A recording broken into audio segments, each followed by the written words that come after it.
Hey everyone, it's Jamie from BestNerdLife. Today I'm going to be showing you a quick and easy way on how to create cardboard inserts like this one I have here for your big box games. Now this can accommodate pretty much anything from floppy disks to cassettes to even CD jewel cases, as long as the big box itself is kind of rectangular. All you need to accomplish this is the big box that you want to put your media in, the media itself, a pencil that's relatively sharp, some kind of cutting implement, in this case it's a scalpel, but scissors will do. A regular 30cm ruler is also good to have, but I've got a slightly longer one, and an A4 piece of card. First off, let's take some measurements for this big box. Now, width-wise, it's about 18 centimeters, so I'm going to take about ½ centimeter off, which is 17.5. Height-wise, it's about 23, so I'm going to take off again ½ centimeter to get 22.5. Now that we have those values, it's now time to start marking our measurements down on a piece of card. And when we do this, we need to do it on the side that will not be visible. So in this case, it's going to be on the bright orange side. First, let's mark out the longer side. So the measurement before was 22.5, so we're going to add 3 centimeters to that, which will make it around about 25.5.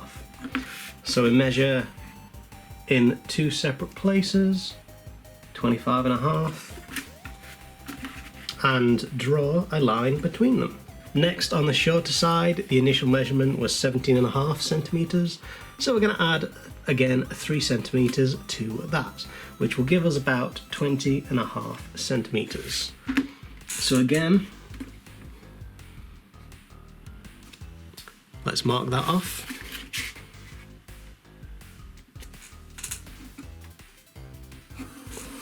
And draw a line. After we've done that, let's now mark 1.5 centimeters within this boundary all the way around. So 1.5 centimeters there and there. Now you can be as accurate as you want with this. In this particular tutorial, I'm just going pretty fast just to kind of give you the gist of what we can do in a short amount of time. So again, be as accurate as you want. I would highly recommend being slightly more accurate than I am now, but it's up to you. You can also go crazy with the kind of thickness of the card or the colour of the card or anything like that, but in this case all it's going to be is standard white on that side. Let's get our media that we want to insert into our insert. In this particular case, it's roughly 5 centimeters from the top and the bottom, and then about 2 centimeters each side from the outer limits. However, I'm just going to do this by eye, just to give you an example about how easy it can be to create something like this. So I'm going to create 4 points. Now, connect those dots up to create a guide for where our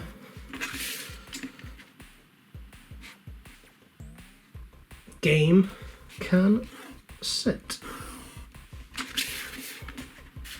Now we've done that,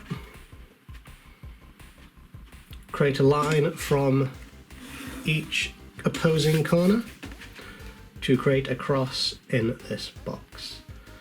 Now you've noticed that I have just gone over slightly like that. Doesn't matter too much because you're not going to see this from the outside.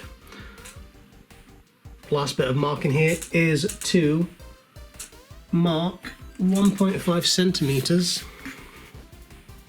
from each corner of this triangle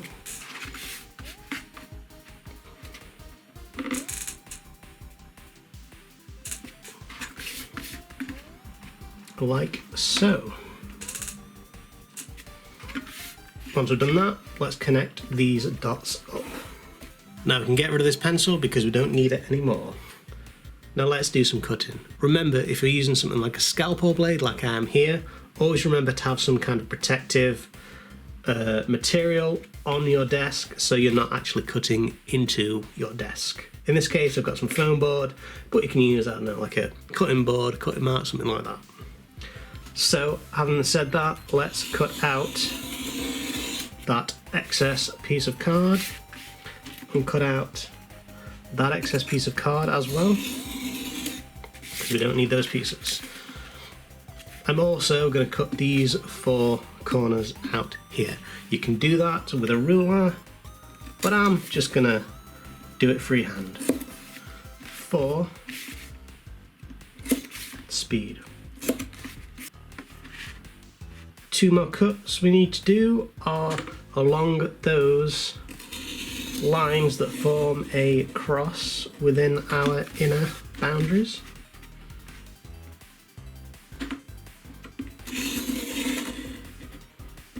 With this ruler, once again, we're going to do some folding, and this is our final stage. All you need to do is put your ruler along the line slightly behind where you've marked and fold this cardboard over like so. And continue to do that all the way around. Last but not least, let's concentrate on this section in the center.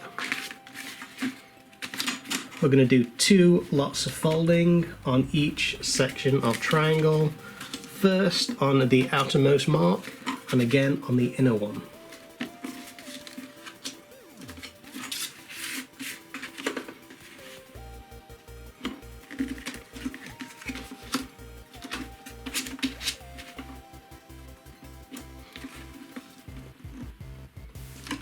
Now this is just a very, very simple design. There's no places where you can put your finger in to kind of lift the media up, and if you want something like that, then all you have to do is make a cut somewhere within these sections of the triangle, from this outer section to that line, outer line of the inner section, if that makes sense. So as an example, I'm just going to do a very, very, very quick freehand cut.